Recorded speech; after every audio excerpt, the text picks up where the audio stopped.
Astaghfirullah. Bihamdillah wassalatu wassalamu ala rasulillah wa ala alihi wa sahbihi wa mawalah wa la hawla wa la quwata illa billahi wa ba'du. Allahu azza wa jal, ya ayyuhalladzina amanu taqullaha haqqa tuqatih wa la tamutunna illa wa antum muslimun. Wa qala sallallahu alaihi wasallam, man salaka tariqan yaltamisu fihi ilma sahalallahu bihi tariqan ilal jannah, amma ba'du. Ibu-ibu yang dirahmati Allah subhanahu wa ta'ala, alhamdulillah pada siang hari ini kita bisa melanjutkan kembali kajian kita, masih membahas kitab Tauhid, dan kita masuk pada bab makna atau tafsir dari Tauhid dan syahadat la ilaha illallah. Artinya dari awal pembahasan kita sampai kajian terakhir minggu yang lalu itu dianggap muqaddimah. Bab 6 inilah baru masuk isi daripada kitab dan seterusnya. Di sini ada bab makna ataupun tafsir dari Tauhid ataupun syahadat la ilaha illallah. Kita tahu bahwa mengucapkan la ilaha illallah itu tidak cukup, kecuali harus betul-betul memahami makna daripada kalimat la ilaha illallah. Karena dahulu di zaman jahiliyah, kenapa orang-orang musyrik itu apabila diseru oleh Nabi SAW untuk mengucapkan la ilaha illallah, mereka menolak. Bahkan mereka sombong, tidak mau mengucapkan kalimat itu. Jawabannya karena orang-orang musyrik di zaman jahiliyah itu, mereka paham kalau mengucapkan dua kalimat syahadat atau kalimat tauhid la ilaha illallah, secara otomatis mereka harus membuang Tuhan-Tuhan yang banyak yang mereka selama ini sembah. Artinya kalau mereka mengucapkan la ilaha illallah, mereka harus menghancurkan patung Hubal. Apabila mereka mengucapkan la ilaha illallah, mereka harus menghancurkan patung Lata, Uzza dan Manat. Apabila mereka mengucapkan la ilaha illallah, mereka harus menghancurkan berhala-berhala mereka. Karena la ilaha itu artinya peniadaan Tuhan yang batil disembah. Baru kemudian illallah menetapkan hanya satu-satunya Tuhan yang wajib disembah. Artinya mereka paham. Kalau mereka tidak paham, tentu mereka tidak akan menentang. Karena paham itulah makanya mereka tidak mau mengucapkan kalimat la ilaha illallah. Disayangkannya, di zaman sekarang justru kebalikannya. Orang rajin membaca la ilaha illallah, bahkan sehari itu bisa 100-200 kali selepas sholat itu, atau di luar sholat. Tetapi ada sebagian kaum muslimin itu yang belum paham dengan la ilaha illallah. Dia mengucap la ilaha illallah tapi masih datang ke dukun. Mengucapkan la ilaha illallah datang pula ke paranormal. Mengucapkan la ilaha illallah masih percaya dengan klinik. Mengucapkan la ilaha illallah masih gemar pula nyimpan tangkal, jimat dan yang semacamnya. Mengucapkan la ilaha illallah masih yakin dan percaya dengan khurafat-khurafat. artinya dia tidak paham. Sebab kalau dia paham mengucapkan la ilaha illallah, tak mungkin dia datang ke dukun, ke paranormal, percaya kepada kelenik, menyimpan jimat, tangkal dan yang semacamnya, dan dia pasti akan bertawakal kepada Allah Subhanahu wa taala. Kadang-kadang aneh ya, di warung gitu kadang-kadang kaligrafinya la ilaha illallah, tapi di sampingnya ada jimatnya pula. La haula wala quwata illa billah. Jadi kaligrafinya tauhid, di sampingnya pula yang membatalkan tauhid. Yang makan sudah kenyang, nengok tangkalnya jadi mau muntah jadi. Jadi menunjukkan apa? Tidak paham kalimat la ilaha illallah, kalimat tauhid itu. Lah di sini pengarang ingin memahamkan kepada kita apa sebenarnya kalimat la ilaha illallah dan kalimat tauhid itu. Allah Subhanahu wa taala berfirman, ayat yang pertama, ulaikal ladzina yad'una min ulaikal ladzina yad'una yabtaghuna ila rabbihimul wasilata ayyuhum aqrab wa yarjuna rahmatahu wa yakhafuna adzabahu inna adzaba rabbika kana mahdzura. Orang-orang yang mereka seru itu sebenarnya mereka juga mencari jalan kepada Rabb mereka. Siapa di antara mereka yang lebih dekat kepada Allah dan mengharapkan rahmat Allah, takut dengan azab Allah, karena sesungguhnya azab Rabbmu adalah suatu yang harus ditakuti. Jadi ayat ini khitab kepada orang-orang yang disembah selain Allah dari orang-orang dari makhluk yang berakal. Allah menciptakan makhluk itu kan dua jenis Bu ya. Ada makhluk yang berakal, ada makhluk yang tidak berakal. Makhluk tidak berakal ya bebatuan, kayu, air, apa itu kan tidak berakal Bu. Ya, kursi, meja, kipas angin, jendela itu nggak berakal tuh. Tapi ada makhluk yang Allah Subhanahu wa taala ciptakan yang dikategorikan makhluk berakal. Dan itu ada 3 makhluk yang disebut makhluk berakal. Pertama malaikat, yang kedua jin, dan yang ketiga manusia. Nah, itu disebut makhluk berakal namanya. Pertama malaikat diciptakan dari cahaya, kedua jin diciptakan dari ujung nyala api, dan manusia diciptakan dari tanah. Mimma wusifa lakum. Nah di sini orang-orang yang mereka seru selain daripada Allah Azza wa Jal, umpamanya ada orang yang nyembah jin, ada orang yang nyembah orang, kan itu ya. Ada orang yang nyembah malaikat.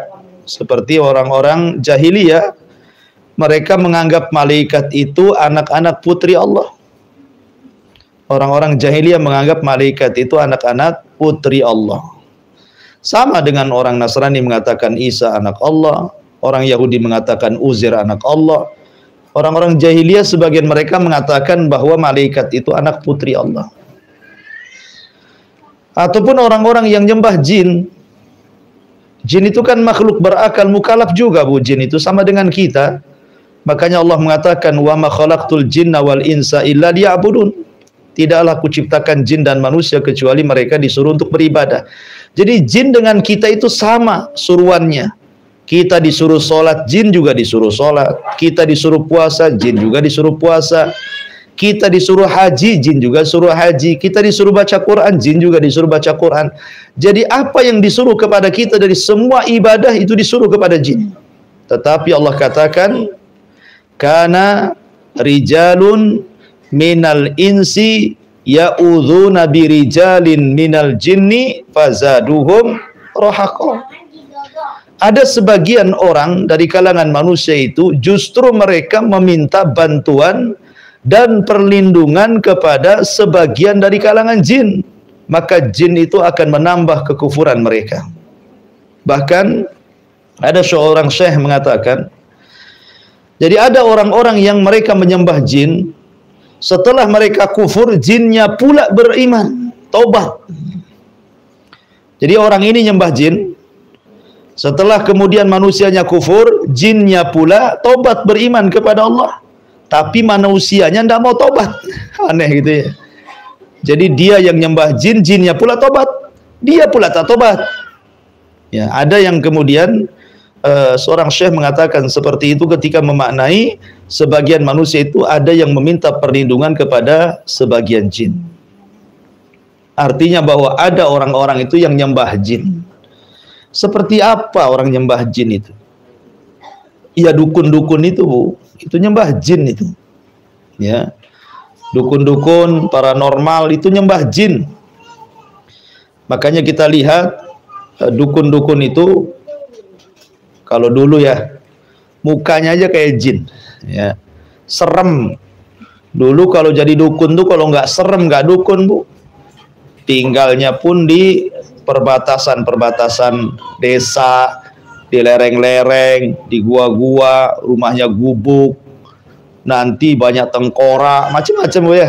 Ya kalau zaman dulu ya, kalau dukun sekarang kan modern, sudah berubah lah, mungkin zamannya nggak ada lagi dukun tinggal di desa-desa. Sekarang dukun tinggal di kota, rumahnya bagus, pakai AC, pakai dasi, pakai jas, sebagian mereka kayak ustadz, pakai jubah, pakai serban, pakai tasbih gitu ya.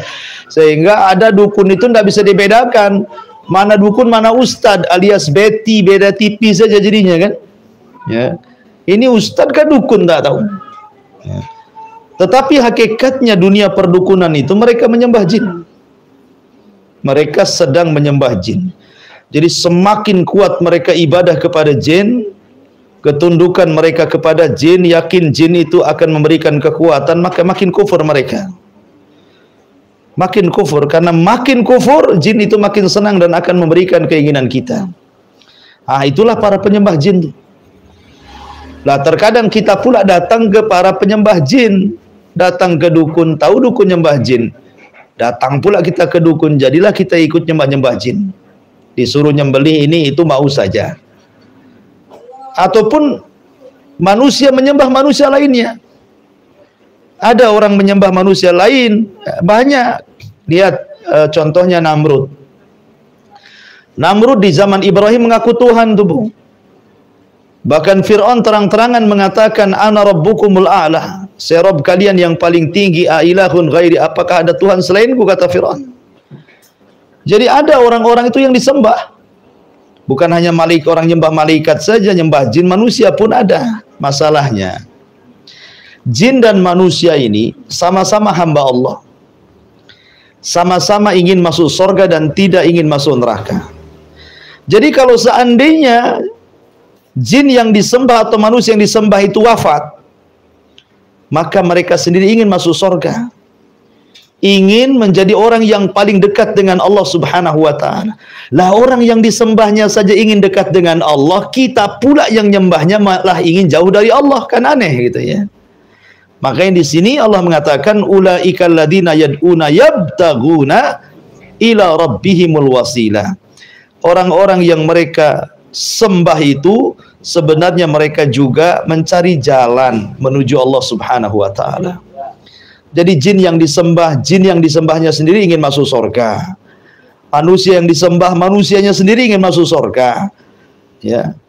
Artinya bahwa mereka juga ada ketergantungan dengan Allah. Kalau seandainya mereka ada ketergantungan dengan Allah, ngapain kita menyembah kepada mereka, langsung saja kepada Allah. Itulah tauhid artinya. Ya, jadi sebaiknya ketika beribadah kepada Allah Azza wa Jalla itu langsung kepada Allah Subhanahu wa ta'ala.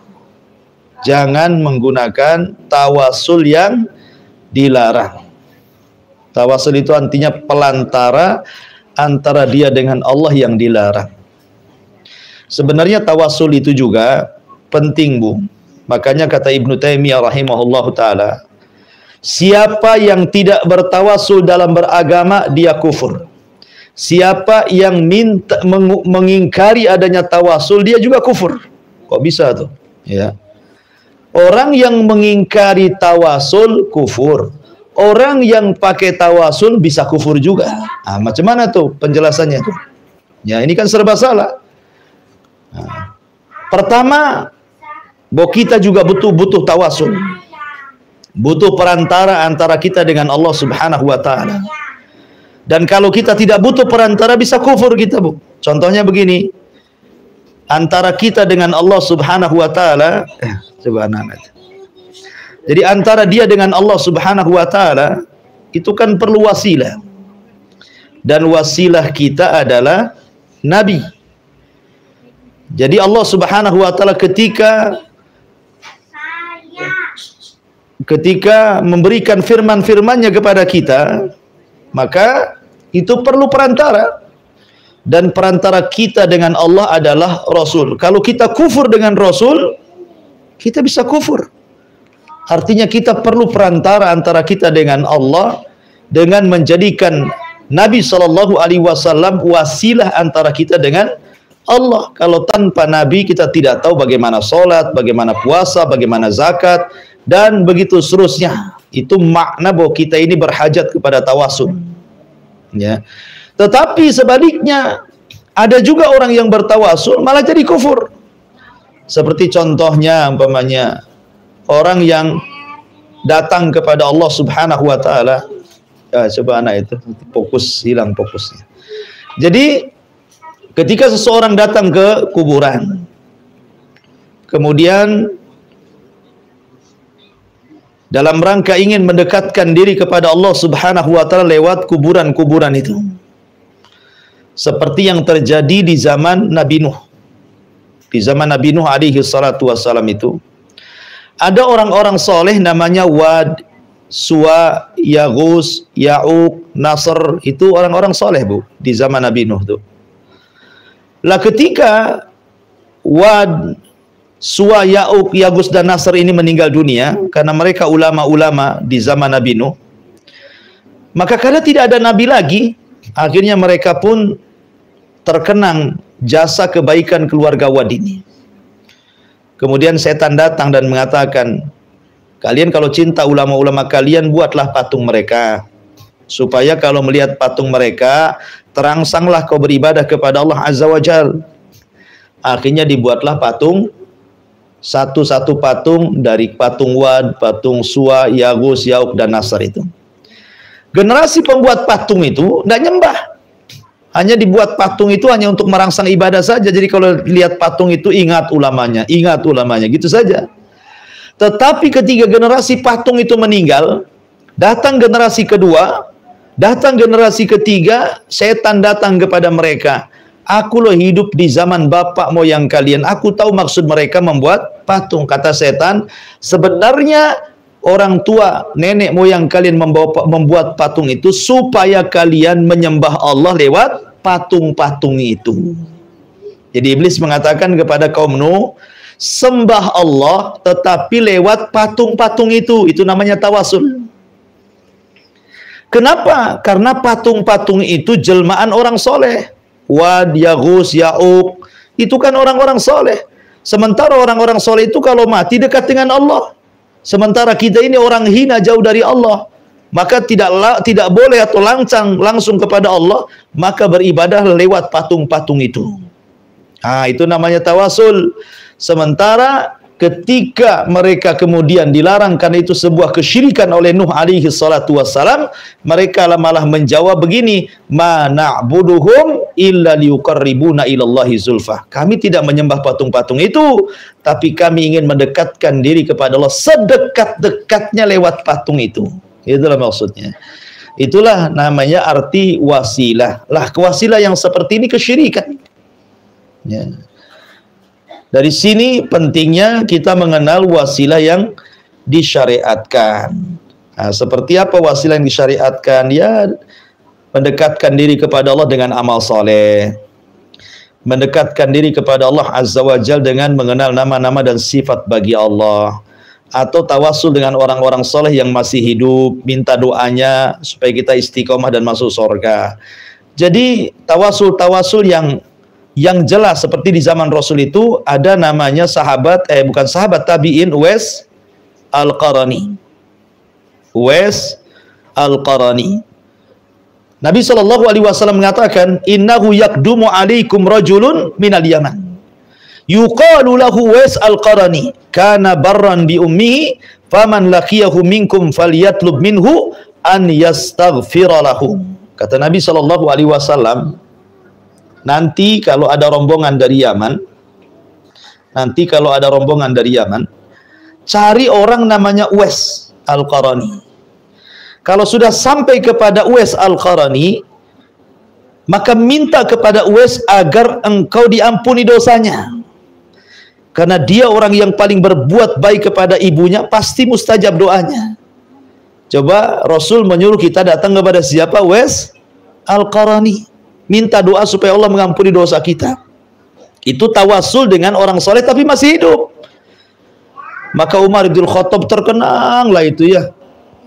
Di zaman khalifah itu, kapanlah berjumpa dengan Uwais, akhirnya setiap datang jemaah haji dari Yaman, Umar itu bertanya kepada jemaah haji itu, afikum Uwais, ada Uwais gak di antara kalian? Nggak ada, wahai Umar. Kecewalah Umar. Tunggu tahun depan lagi. Setiap ada kafilah dari Yaman, afikum Uwais, apakah ada Uwais? Kata orang Yaman, nggak ada, wahai Amirul Mukminin. Kecewa. Sampai beberapa kali musim haji, baru ketemu. Kata jemaah haji dari Yaman, ada Uwais, tapi tidak ikut rombongan kami karena dia kurang uangnya. Dia sedang menggembala kambingnya orang Arab untuk mencari tambahan biaya safarnya. Akhirnya dicari, rupanya sedang sholat. Ketika Umar dan Ali mendekati, rupanya ciri-cirinya persis seperti yang disabdakan Rasul. Maka Umar pun meminta doa dan minta supaya dosanya diampuni oleh Allah Azza wa Jalla. Maka Uwais mengatakan, itu hanya berlaku kepadamu wahai Amirul Mukminin, dan aku tidak akan mendoakan yang lainnya. Selepas itu Uwais pun pergi entah berantah. Ya. Nah, ini tawasul yang dibolehkan. Ini makna yang pertama, makna tauhid dari kitab tauhid. Kemudian yang kedua, ayat yang kedua. Wa idh qala Ibrahimu li abihi wa qaumihi innani bara'um mimma ta'budun illa alladhi fatarani fa innahu sayahdin wa ja'alaha kalimatan baqiyatan fi aqibihi. Ingatlah ketika Ibrahim berkata kepada bapaknya. Siapa bapaknya Ibrahim? Yang rajih adalah namanya Azar. Azar itu bapaknya Ibrahim. Dan kaumnya, sesungguhnya aku berlepas diri dari apa yang kalian sembah. Karena di zaman Nabi Ibrahim itu, sesembahan banyak. Ada orang nyembah bintang, ada orang nyembah matahari, ada orang nyembah bulan, ada orang nyembah patung-patung, berhala-berhala. Oh, macam-macam agama di zaman Nabi Ibrahim itu. Macam-macam disembah. Ya. Makanya Ibrahim mengatakan, aku berlepas diri dari apa yang kalian sembah, tetapi aku hanya menyembah Rabb yang telah menciptakanku, illalladzi fatarani. Di sini syahidnya. Kenapa Allah Subhanahu wa taala kita sembah? Kenapa ibu tidak nyembah pohon? Kenapa ibu tidak nyembah batu?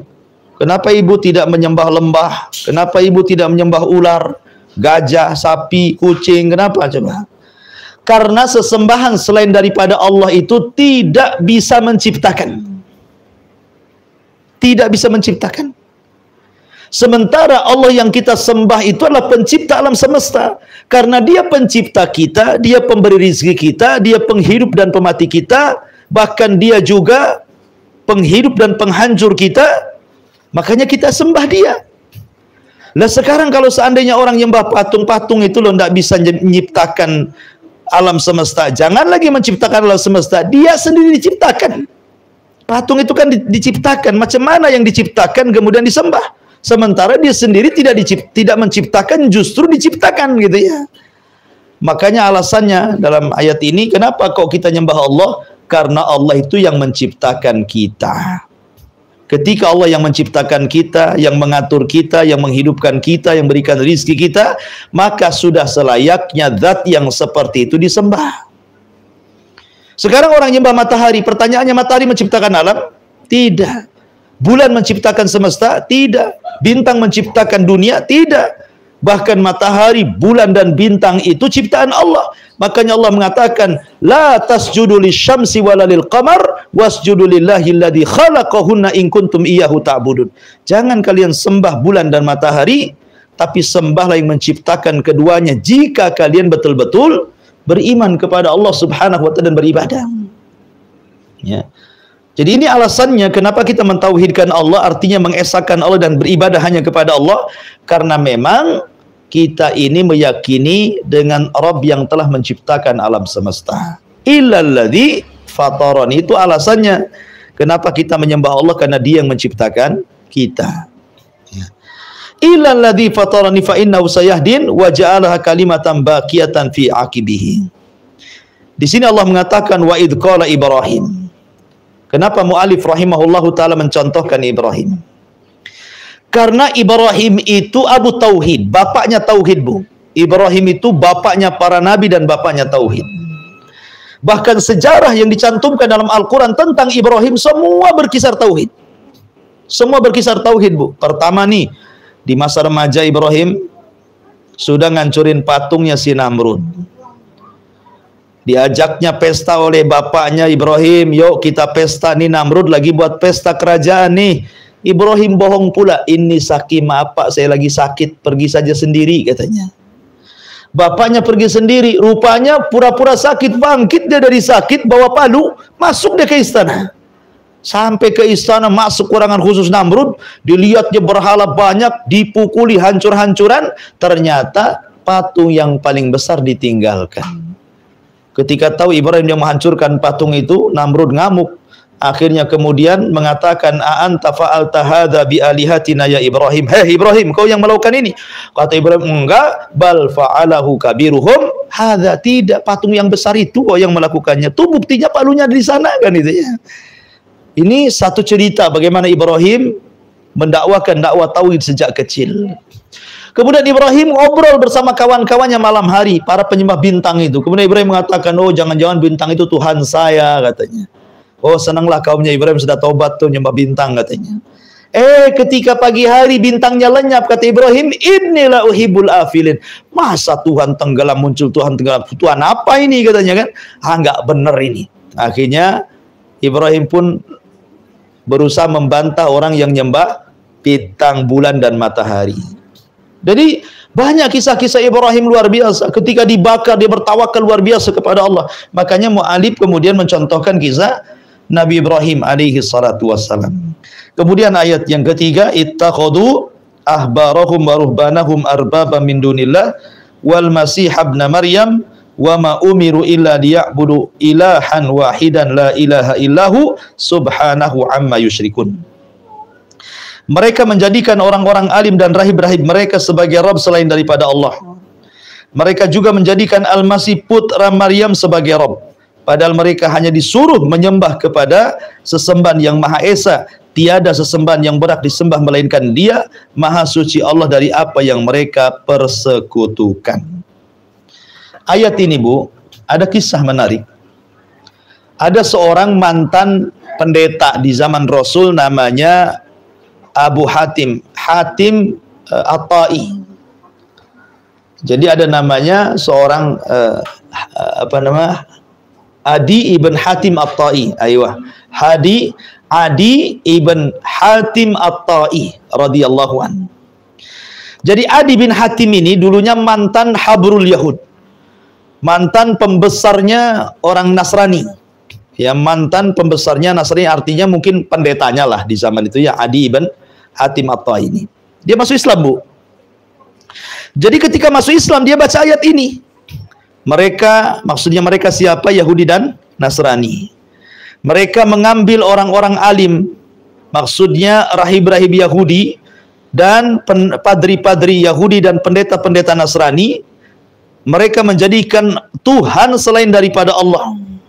Jadi Adi bin Hatim At-Tai ini datang kepada Rasul. Rasul, saya baca ayat At-Taubah 31. Dalam ayat itu mereka orang Yahudi atau Nasrani menjadikan pendeta dan padri mereka sesembahan selain daripada Allah. Saya loh dulu mantan pendeta, katanya. Kata Adi ibn Hatim mengatakan, saya ini mantan pendeta Nabi. Tidak ada yang nyembah saya. Tidak ada yang sujud kepada saya. Tidak ada yang ruku kepada saya, katanya. Lalu maksudnya apa tuh ayat dari surah At-Taubah ayat 31 itu? Kata Nabi SAW, baik saya tanya wahai Adi ibn Hatim, bukankah mereka orang-orang Yahudi dan Nasrani itu, apabila pendetanya menghalalkan, kalian ikut menghalalkannya, padahal Allah haramkan. Apabila pendetanya mengatakan haram, kalian pula ikut mengharamkannya, padahal Allah menghalalkannya. Artinya kalian menghalalkan yang dihalalkan pendeta, mengharamkan yang diharamkan pendeta, bukan menghalalkan yang dihalalkan Allah, mengharamkan yang diharamkan Allah. Kata Adi bin Hatim At-Ta'i, betul wahai Rasul, itu yang dilakukan mereka. Kata Nabi, itulah cara mereka menjadikan padri dan padri-padri mereka, pendeta mereka dijadikan sesembahan selain Allah, karena mereka umat Nasrani mengikuti yang dihalalkan pendetanya, umat Yahudi juga mengikuti yang dihalalkan pendetanya, walaupun Allah tidak menghalalkan dan mengharamkan. Karena halal dan haram itu hak mutlak milik Allah, bukan hak kita. Kalau kita berani menghalalkan, Allah mengharamkan, kita berani mengharamkan, Allah menghalalkan, berarti kita telah menjadikan tandingan selain daripada Allah Subhanahu wa ta'ala. Makanya penting bahwa tidak boleh kita menyandarkan halal dan haram kecuali kepada Allah. Inilah makna tauhid. Kemudian yang terakhir, wa minan nasi may yattakhidhu min dunillahi andadan yuhibbunahum ka hubbillah walladzina amanu asyaddu hubba lillah. Di antara manusia ada orang-orang yang menyembah tandingan-tandingan selain Allah, mereka mencintainya sebagaimana mencintai Allah. Adapun orang-orang yang beriman sangat cinta kepada Allah. Maksudnya apa di sini? Ada sebagian manusia, Bu, mencintai, mengambil selain daripada Allah sebagai tandingan, kemudian mereka mencintainya, lebih cinta kepada berhalanya dibandingkan kepada Allah. Seperti apa, Bu? Saya contohkan ibu-ibu saja. Nabi SAW mengatakan apa, Bu? Ta'isa abdu dinar wa ta'isa abdu al-khamisah. Celaka hamba-hamba uang dan celaka hamba-hamba pakaian. Itu ya. Lihat. Ini Rasul yang mengatakan ta'isa abdul dinar wa ta'isa abdul khamisah. Celaka hamba-hamba dinar, hamba-hamba uang itu, dan celaka hamba-hamba pakaian. Kenapa Allah mengatakan hamba dinar dan hamba pakaian? Karena ada sebagian manusia itu yang menyembah uang, dan ada sebagian wanita itu yang menyembah pakaian, menyembah tas, menyembah sendal, menyembah kalung, gelang, anting, kan gitu ya. Kenapa? Karena lebih cinta dibandingkan kepada Allah. Ibu sibuk di mall nih, ya kan, sibuk di mall, nggak beli, cuma nengok-nengok saja, ya. Raba-raba aja tas di toko-toko itu, dengar suara azan, harusnya kan ngomong sama suaminya, bang, pulang dah azan bang, gitu ya. Ini enggak, tunggulah bang, tunggu 5 menit lagi lah katanya. Udah 5 menit, tunggulah 10 menit, sudah 10 menit, tunggulah 1 jam. Akhirnya habis waktu sholat, gara-gara tunggu-tungguan tas itu. Ya, itu namanya mencintai tas lebih daripada Allah. Mencintai pakaian. Kalau browsing pakaian di Sofi itu, dia bisa ndak tidur malam, Bu. Habis Isya itu sampai matanya merah tengok handphone itu. Ya, besoknya langsung diisi pulsanya, takut hilang, takut habis kuotanya, ya kan? Tetapi malam-malam itu bukannya sholat malam, ya, malah sibuk nongkrong handphone. Dikiranya online itu sholat malam, rupanya lagi browsing rupanya kan. Celakanya tiap malam pula itu, ya. Lah itu namanya ta'isa abdul khamisah, namanya menjadi hamba. Setiap hari itu saja yang dicari. Tas terbaru, ya kan? Sendal terbaru, merek terbaru, semua ter semua, ya. Lah itu namanya abdu khamisah. Ada hamba-hamba yang seperti ini masuk syirkul asghar, ini seri kecil nih. Ataupun abdu dinar gitu ya, hamba-hamba uang. Sehingga terkadang tidak mencintai Allah, dia lebih mencintai hartanya dan begitu seterusnya. Jadi ada orang-orang itu yang mencintai selain Allah itu sebagai tandingan, lebih mencintainya dibandingkan mencintai Allah, padahal walladzina amanu asyaddu hubbalillah. Harusnya orang yang beriman itu lebih cinta kepada Allah Subhanahu wa taala. Inilah di antara makna tauhid sekilas dari kitab tauhid dan makna syahadat la ilaha illallah. Wallahu alam. Adapun poin-poin 1 sampai ke 5 ini baca sendiri. Ini hanya sebagai pelengkap. Silakan sebelum kita tutup, kita buat tanya jawab.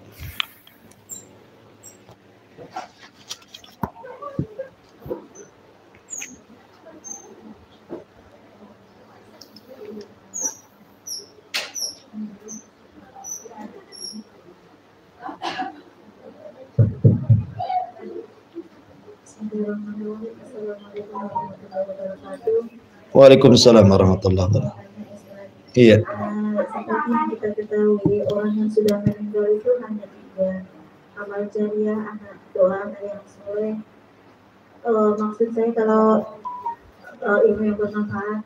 Jadi amal jariah, seandainya kita mengeluarkan sedekah dari harta peninggalan dia, apakah sampai atau gimana? Mengambil sedekah dari harta waris yang sudah meninggal. Iya, harta warisan yang sudah meninggal, dia meninggalkan warisan kepada kita dan kita ambil, kita sedekahkan sebagiannya. Sementara di rumah itu juga ada anak-anak yatim yang harus kita bimbing, harus kita nafkahi gitu. Iya. Terima kasih Ustaz. Assalamualaikum warahmatullahi wabarakatuh. Waalaikumsalam warahmatullahi wabarakatuh. Ya, alhamdulillah. Boleh nggak seseorang mengambil harta tarikah, harta warisan, harta peninggalan, kemudian disedekahkan? Ya boleh-boleh saja. Kalau memang yang mendapatkan warisan itu redha dengan itu. Umpamanya begini nih, ayahnya meninggal, punya anak 5, gitu ya. Kemudian yang paling tua ibu nasihati, gimana kalau seandainya ini hanya nganjurin saja. Gimana kalau seandainya 1/3 harta bapak atau mungkin kurang dari 1/3 kita sedekahkan lah, baru kita bagi warisan. Setuju nggak gitu ya? Kalau nggak ada yang setuju, ya jangan, karena itu hak dia, gitu ya. Tapi kalau setuju semuanya, alhamdulillah. Kita ini sudah tidak kerja, uang ini yang cari bukan kita, yang cari ayah kita sudah meninggal, kan kita berterima kasih lah, nggak kerja tahu-tahu dapat harta, gitu kan. Gimana kalau seandainya demi rasa syukur kita kepada orang tua, kita sedekahkanlah supaya sampai kepada orang tua. Itu baik tuh, kalau seandainya anak-anaknya sadar kayak gitu itu. Ya. Tapi kan kebanyakan, kata Abdullah bin Umar radhiyallahu anhuma, dulu di zaman Rasul, bapak kami dan saudara kami itu jauh lebih berharga dibandingkan uang dinar. Tapi di zaman kami, kata Abdullah bin Umar, uang dinar jauh lebih berharga dibandingkan ayah dan saudara, katanya. Itu cocok itu, nomor 2 itu di zaman kita, karena di zaman kita ini gara-gara harta nggak kenal saudara, Bu. Jangankan kepada yang hidup, yang mati saja dia hasad itu. Ya. Makanya boleh, tidak ada masalah. Tetapi walaupun demikian tentu seandainya pun itu bentuk wasiat orang tua sebelum meninggal, maka jangan disedekahkan semua. Kalaupun paling banyak dalam bab wasiat itu juga cuman 1/3, Bu. Kalau ibu ingin sedekahkan dari harta ya peninggalan, sedekahkan 1/3 saja, itu paling banyak. Jangan lebih dari 1/3. Apalagi ibu cerita tadi ada anak-anak yatim yang ditinggalkan orang tua gitu ya. Maka 2/3-nya biarlah untuk anak-anaknya. Ya, kalaupun harus disedekahkan jangan lewat dari 1/3, ya, karena dalam bentuk wasiat aja tidak boleh 1/3, kata Rasul kepada Abdurrahman bin Auf, wasulusu aksar. 1/3 dan 1/3 itu sudah banyak untuk disedekahkan. Wallahu alam.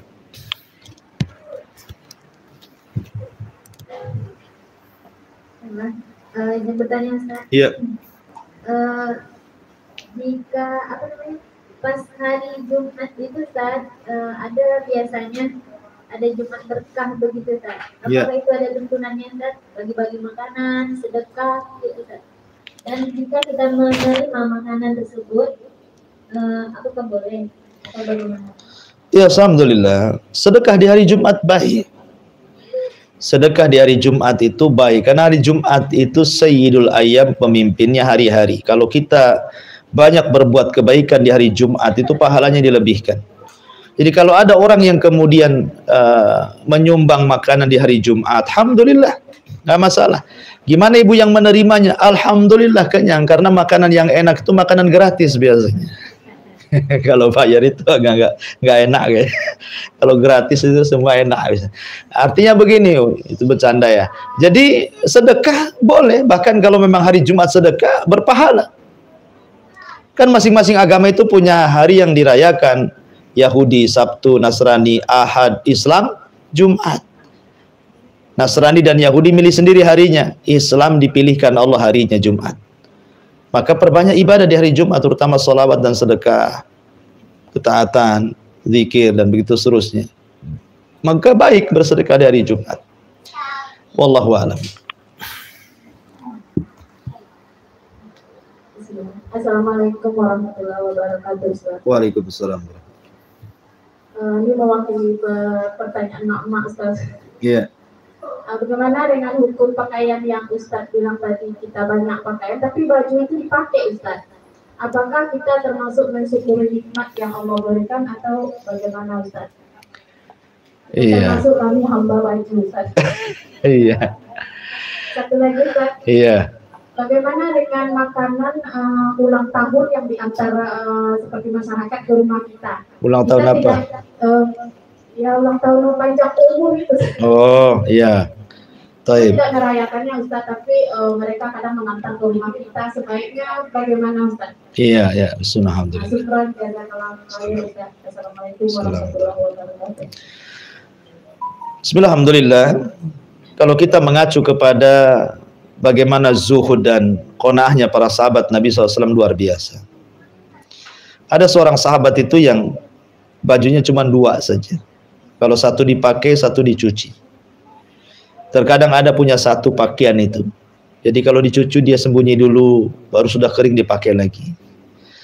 Bahkan Nabi SAW pun tidak banyak pakaiannya. Bukan berarti kemudian kita dilarang banyak pakaian, tidak. Kita tidak dilarang banyak pakaian. Kita juga tidak dianggap sombong memakai pakaian baru, sendal baru, kendaraan baru, tidak. Sombong itu artinya merendahkan orang, itu disebut sombong dan menolak nasihat. Tetapi masalahnya kalau terlampau banyak pakaian itu. Sementara ada saudara-saudara kita yang berhajat kepada pakaian. Ini pakaian ibu 3 lemari. Tidak mungkin sekali pakai 7 rangkap, kan itu. Paling juga ya 1 rangkap tuh, 2-3 rangkap sudah panas tuh. Ya kan? Artinya kalau memang pakaian-pakaian yang sudah tidak layak dipakai, maksudnya masih bagus ya, jangan pula disedekahkan yang ibu sendiri gak mau disedekahkan pula kepada orang. Itu namanya wala tayammamul khabitha minhu tunfikun walastum bi akhidihi illa antum bidufi. Jangan kalian bersedekah itu dengan harta yang kau sendiri tidak mau kecuali dengan memejamkan mata mengambilnya. Jangan, kalau memang pakaian tidak layak disedekahkan, jangan disedekahkan.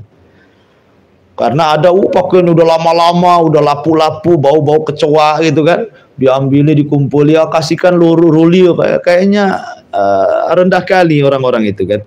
Jangan, kalau mau ngasih yang bagus saja Bu. Kalau mengasihi orang itu yang bagus, sekalian yang bagus. Biar yang jelek-jelek itu untuk keset aja lah. Ini enggak gitu ya.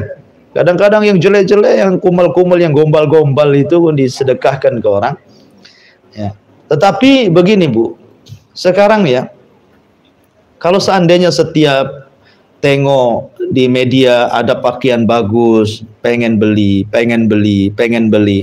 itu sebenarnya ngarah kepada hamba pakaian itu Bu. Ya, karena apa? Dia tidak bisa menahan nafsunya. Karena banyak amalan yang berkaitan dengan harta sebenarnya. Banyak amalan yang berkaitan dengan harta. Kecuali kalau pakaian yang kita pakai itu memang wasilah untuk beribadah kepada Allah, tidak masalah. Tapi kalau pakaian itu hanya ngikutin gaya, mode saja, wah ini macam mana ini, mantap kali ini cadar banana boot ini kan.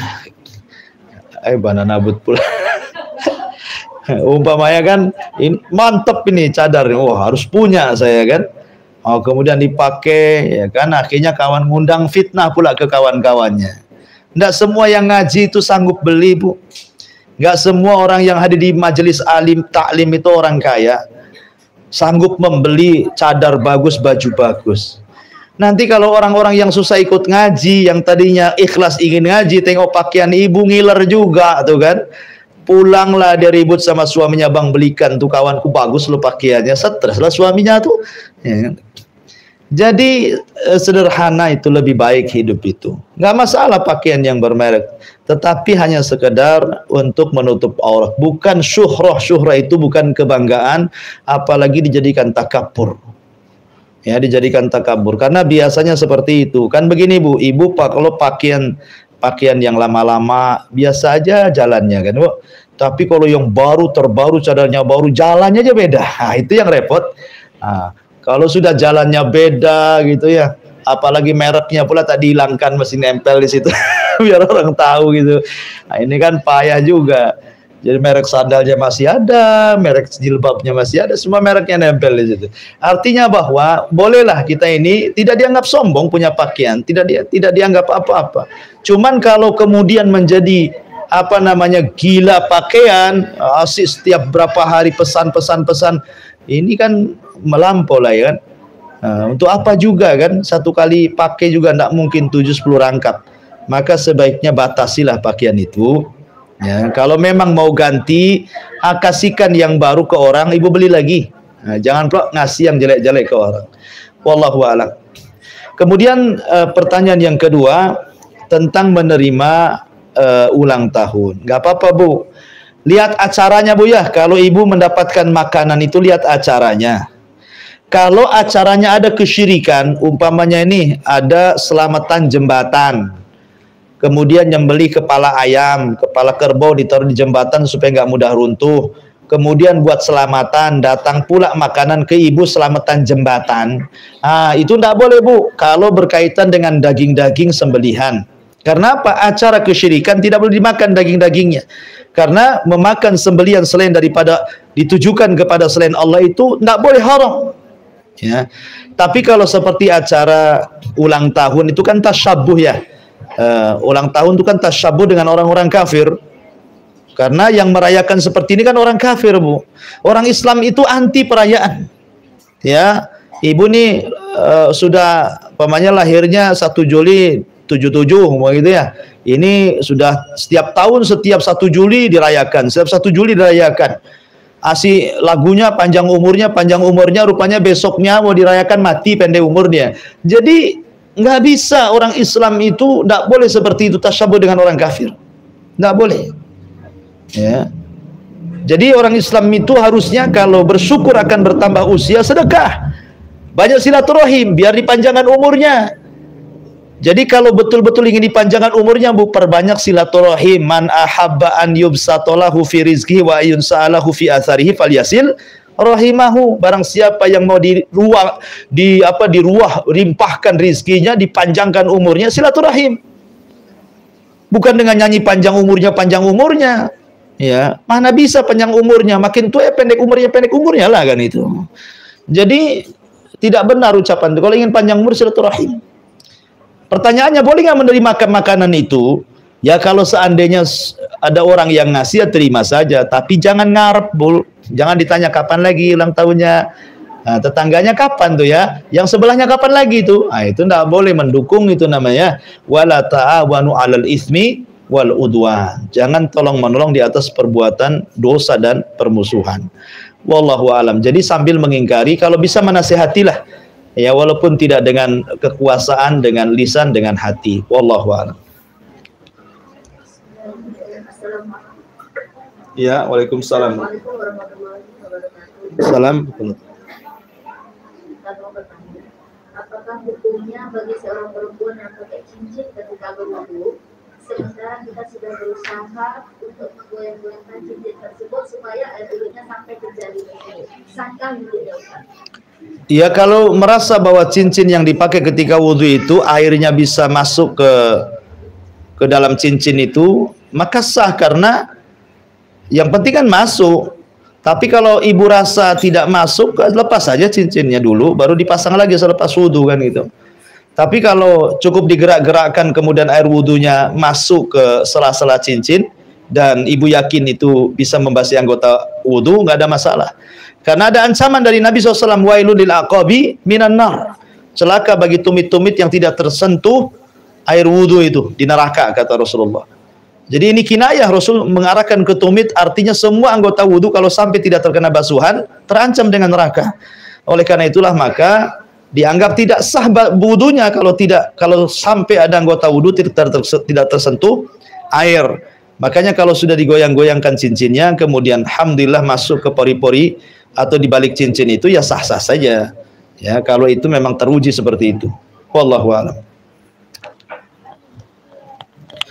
Taib Bu, sudah satu lagi aja. Taib, ya silakan. Oke. Kalau gimana hukumnya waktu itu tetangga kami anaknya meninggal Ustaz. Terus kami ikut menuju, dia memotong kambing. Terus kami nggak datang, tapi diantar ke rumah, itu bagaimana ya Ustaz? Iya, dimakan atau enggak gitu ya? Wallahu alam. Saya baca dalam ta'liqnya kitab Fathul Majid karya Muhammad Fiqi rahimahullah ta'ala, dalam ta'liq kitab Fathul Majid, kalau itu acara-acara kematian dan diniatkan kepada kematian dan itu terkait dengan sembelihan Bu, sebaiknya tidak dimakan. Tapi kalau buah-buahan, ciki-cikian yang tidak ada unsur sembelihan maka boleh dimakan. Tapi kalau bentuk daging-dagingan, rendang kambing, rendang sapi, gulai ayam gitu ya, pokoknya yang kaitannya hewan-hewan yang sembelih, maka sebaiknya tidak dimakan. Karena kalau acaranya untuk kematian ya, untuk sebuah prosesi kematian atau sesajen gitu ya, untuk pohon-pohon yang sifatnya adalah ada unsur kesyirikan Bu, maka tidak boleh dimakan. Karena hukum penyembelihan itu ada 4 Bu. Ya, ini hukum penyembelihan itu ada 4 macam. Satu, dengarkan Bu ya. Satu, orang nyembelih baca basmalah, ditujukan kepada Allah, ini sembelihan tauhid, halal dimakan dan barokah. Yang kedua, ketika nyembelih baca basmalah, ditujukan pula kepada selain Allah, kepada orang mati, kepada pohon-pohon, kepada tempat-tempat keramat, haram Bu, walaupun baca basmalah ketika nyembelih karena niatnya kepada selain Allah. Kemudian yang ketiga, tidak baca basmalah, ditujukan pula kepada Allah, jamu tamu nyembelih ayam tapi tak baca basmalah, haram juga karena tidak boleh memakan binatang yang tidak menyebut nama Allah. Yang keempat, sudah tidak baca basmalah, ditujukan pula kepada selain Allah, ini namanya kesyirikan yang terstruktur namanya. Ini murokab, dosanya label, jadi nggak boleh ya, kalau double dosanya nggak boleh, sudah tidak menyebut basmalah untuk kesyirikan pula. Jadi sebaiknya makanlah sembelihan yang disebut nama Allah dan niatkan karena Allah Subhanahu wa taala. Wallahu alam. Subhanakallah bihamdika asyhadu an la ilaha illa anta astaghfiruka wa atubu ilaik. Allahu ta'ala. Assalamualaikum warahmatullahi wabarakatuh.